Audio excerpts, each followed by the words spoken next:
और फिर उसको स्टे करवा देते हैं और आपका वकील, आपका रिप्रेजेंटेटिव सुप्रीम कोर्ट में चुप रहता है। इससे बड़ी दुख की बात नहीं होगी। तो माननीय स्वामी प्रसाद मौर्य जी ने जो ये युद्ध छेड़ा है, ये एक संवैधानिक युद्ध है। ये संविधान द्वारा प्रदत्त अधिकारों को पाने का युद्ध है। ये किसी का सर फोड़ने का युद्ध नहीं है, किसी से लड़ाई करने का युद्ध नहीं है, लेकिन ये एक संघर्ष है। संविधान के अंदर रह के, संविधान को पालन करते हुए, संविधान को मानते हुए इस लड़ाई को हमें जारी रखना है।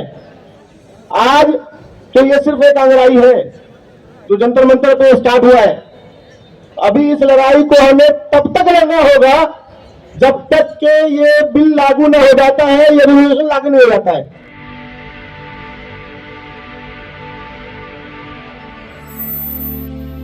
आज यूजीसी के जिस बिल या जिस रेगुलेशन के पक्ष में हम लोग खड़े हैं, ये हमें मालूम होना चाहिए कि जो मौजूदा सरकार है केंद्र में, सरकार ही ये बिल लेके आई है।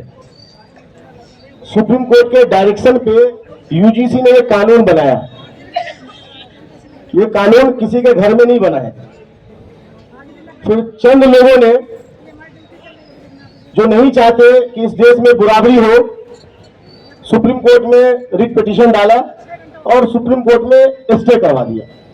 अब सबसे बड़ी बात, जो मजेदार बात जो मैं आपको बताने जा रहा हूं, वो ये है कि जब केंद्र सरकार को अपना पक्ष रखना है सुप्रीम कोर्ट में, तो कौन रखेगा? केंद्र सरकार का जो वकील होगा, यानी सॉलिसिटर जनरल ऑफ इंडिया रखेंगे। तो पिछली तारीख पे सॉलिसिटर जनरल ऑफ इंडिया जो सरकार का पक्ष यानी इस बिल का पक्ष रखते हैं, वो चुप रहे, मौन रहे हैं। ये दुख की बात है।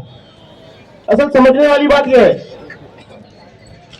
तो हम चाहते हैं कि आज इस मंच से सुप्रीम कोर्ट के चीफ जस्टिस तक ये आवाज जाए कि ये कानून जो सरकार ने ही बनाया और सरकार ही अपना पक्ष नहीं रख रही है, तो कुछ तो दाल में काला है।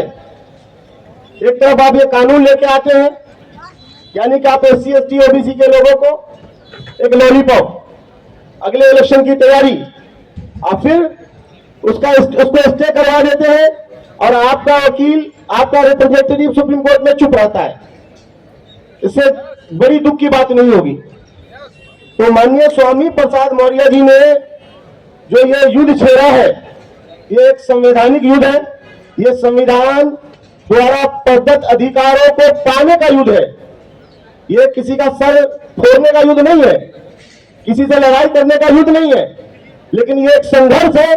संविधान के अंदर रह के, संविधान को पालन करते हुए, संविधान को मानते हुए इस लड़ाई को हमें जारी रखना है।